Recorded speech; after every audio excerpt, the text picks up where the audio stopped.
Aprender inglês pode e vai mudar completamente a sua vida. Se você ainda não me conhece, muito prazer. Eu sou a Helena Meyer. Seja muito bem-vindo e muito bem-vinda ao meu canal. Por aqui eu falo dos mais diversos dilemas e crises da vida adulta que já me tiraram muitas noites de sono, mas que também já me trouxeram lições muito valiosas e que eu escolhi compartilhar com vocês em forma de vídeos aqui no YouTube. Se você gosta desse tipo de conteúdo pensado e escrito por pessoas reais, eu tenho certeza que você vai gostar de outras coisas que tem aqui no meu canal. Hoje eu vou contar um pouco mais sobre como aprender e principalmente destravar um segundo idioma. Mudou muito a forma como eu me vejo como pessoa e como profissional. Durante toda a minha vida escolar, desde muito pequena, eu tive contato com o inglês. Eu aprendi as cores, os números, a criar frases simples, a pedir as coisas, a ler e interpretar os textos. Eu adorava as aulas de listening, principalmente aquelas que os professores chegavam com um aparelho de som embaixo do braço. Nem sei se os jovens sabem o que é um aparelho de som. E um CD na outra mão, e a atividade era escutar uma música e completar as lacunas ou tentar criar um texto sobre a ideia principal daquilo que a gente tinha escutado. Acho que essa era uma das poucas matérias que eu ficava realmente na expectativa de ter, e eu sentia muito que as aulas aconteciam só uma vez na semana. Os meus pais tinham o costume de passar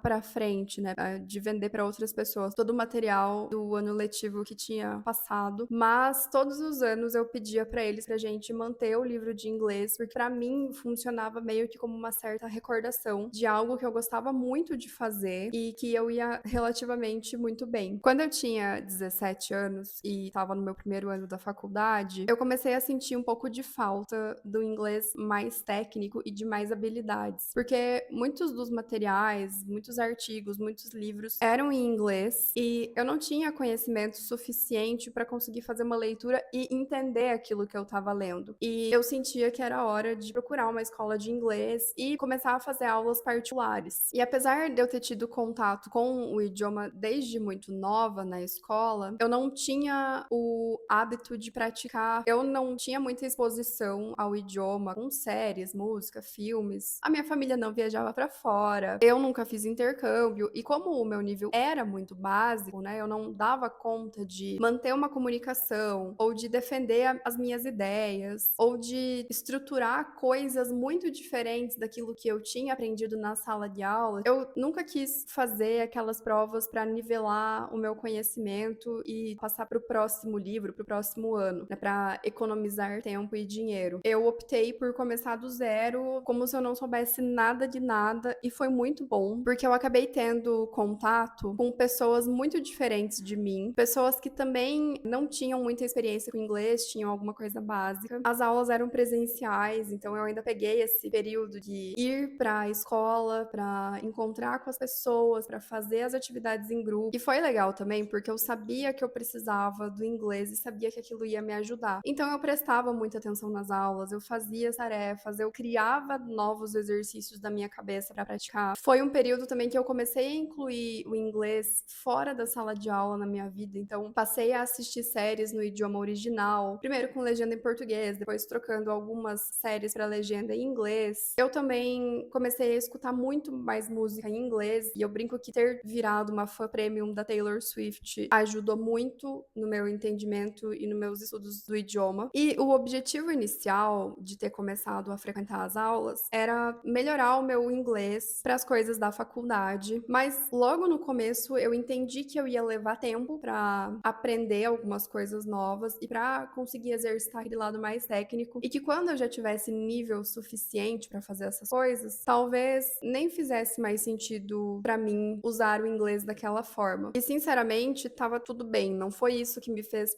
pensar, nossa, mas nem vai valer a pena, então isso nunca passou pela minha cabeça. Eu cresci em um meio onde muitas pessoas ao meu redor faziam aulas de inglês particulares, além daquelas que os colégios ofereciam, e que também desde muito novas tiveram a oportunidade de viajar para fora do país e de usar o inglês para ler alguma coisa, para se comunicar com alguém, para viver a cultura de um país diferente usando o inglês como meio de comunicação. Depois que eu virei adulta, eu aprendi que as pessoas que têm essa experiência, quanto mais jovens, proporcionadas pelas suas famílias, acabam tendo uma vantagem competitiva, acabam saindo um pouco na frente em algumas situações. E eu estava genuinamente feliz por começar a fazer parte de lugares onde as pessoas acreditavam que o conhecimento e o aprendizado em um segundo idioma ia melhorar a vida delas, porque eu também acreditava muito nisso. Eu sabia que, apesar de eu não ter tido oportunidades exorbitantes quando eu era criança e adolescente, eu podia criar as minhas próprias oportunidades num papel de adulta. Eu passei por 2 escolas de inglês diferentes e eu me formei no inglês no mesmo ano da minha faculdade de engenharia. E de fato, eu não usei o inglês para a parte técnica que eu precisava nos artigos e nos livros. Mas como nada nessa vida é em vão, uns 2 anos depois da minha formatura, eu comecei a fazer a minha transição de carreira para a área da tecnologia da informação, que é um ambiente que vive e respira inglês. Se você também é da área, você sabe que a maior parte das documentações está em inglês e as traduções para o português costumam perder muitas coisas e não são muito boas, assim. Então, o inglês se torna essencial para o entendimento das ferramentas. Muitas das vagas anunciadas no LinkedIn, mesmo de empresas brasileiras procurando por brasileiros, estão em inglês. E lógico, se você quiser alguma vaga a nível global, onde você vai ter contato com pessoas do mundo inteiro, você precisa do idioma para se comunicar no dia a dia de trabalho. Isso é o básico. Aos 26 anos, eu participei de um processo seletivo para trabalhar como desenvolvedora em uma empresa americana e foi solicitado uma entrevista em inglês. Eu sempre falo que esse momento me causou uma certa ansiedade, porque era a primeira vez que eu estava sendo entrevistada num outro idioma e que valia de fato uma oportunidade de emprego. E era uma boa oportunidade. E eu não queria deixar aquilo passar, eu não queria perder ela por falta de conhecimento ou por, sei lá,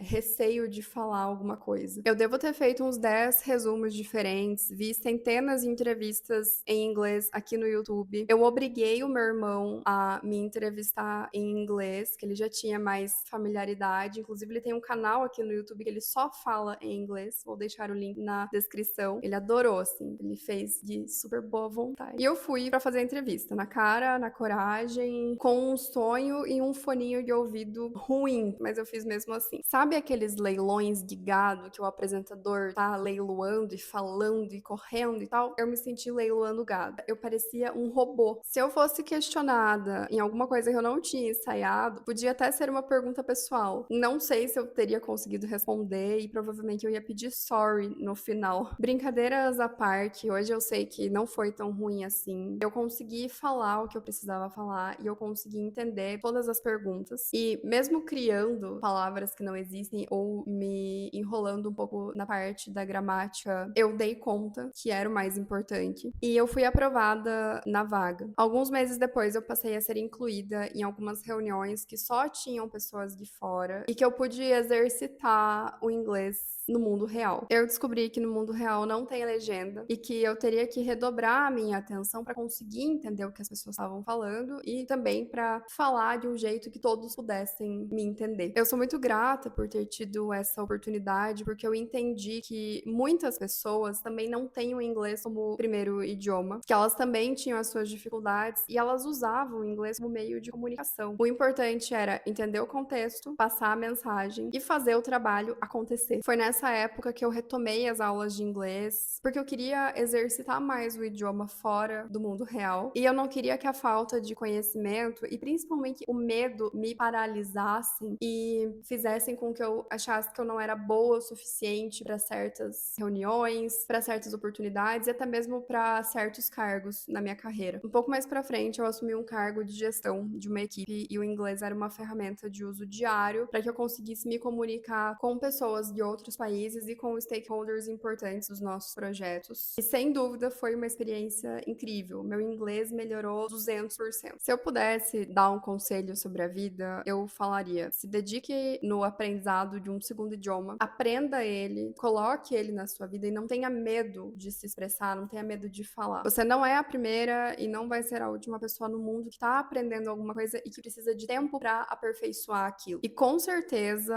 ao longo do caminho, você vai conhecer pessoas que estão no mesmo nível e que têm dificuldades muito parecidas com as suas. Um segundo idioma aumenta os nossos horizontes, tira uma venda dos nossos olhos olhos, nos permite conhecer lugares e sentar a mesas que a gente jamais se sentaria, e faz com que a gente pare de olhar só para o nosso próprio umbigo, para o nosso próprio bairro, para nossa própria cidade, e veja quão insignificante a gente é e o quão grande o mundo pode ser. Enquanto eu estava escrevendo o roteiro desse vídeo, eu tive o prazer de ler o livro escrito pela teacher Paula Gabriela, que, para quem não conhece, é professora de idiomas, e ela é muito famosa nas redes sociais por usar o humor como ferramenta auxiliar de ensino. O livro conta um pouco sobre a trajetória dela na vida, na sala de aula, os desafios que ela enfrentou a partir do momento que ela começou a gravar conteúdo aqui pra internet, e ela começou a competir com coisas que são interessantes demais quando comparadas a aprender algum idioma. Ele é um livro bilíngue, português e inglês. Ele tem, se eu não me engano, 160 páginas, não é muito grande, então você consegue ler num final de semana. É super tranquilo, palavras fáceis. Pra quem estiver buscando alguma dica de livro ou de material pra estudar, eu recomendo muito. Não só o livro, como os conteúdos dela. Fazia muito tempo que eu não lia um livro tão honesto, assim, escrito de uma maneira muito profunda, e que eu não refletia tanto sobre a vida, sobre a carreira, sobre as oportunidades que a gente tem. Eu vou deixar o link na descrição. Ele não é o link de afiliados, é o link do site da própria editora, que foi a forma como eu comprei o meu livro. Quase que eu tava esquecendo, mas eu trouxe o livro aqui pra mostrar. É super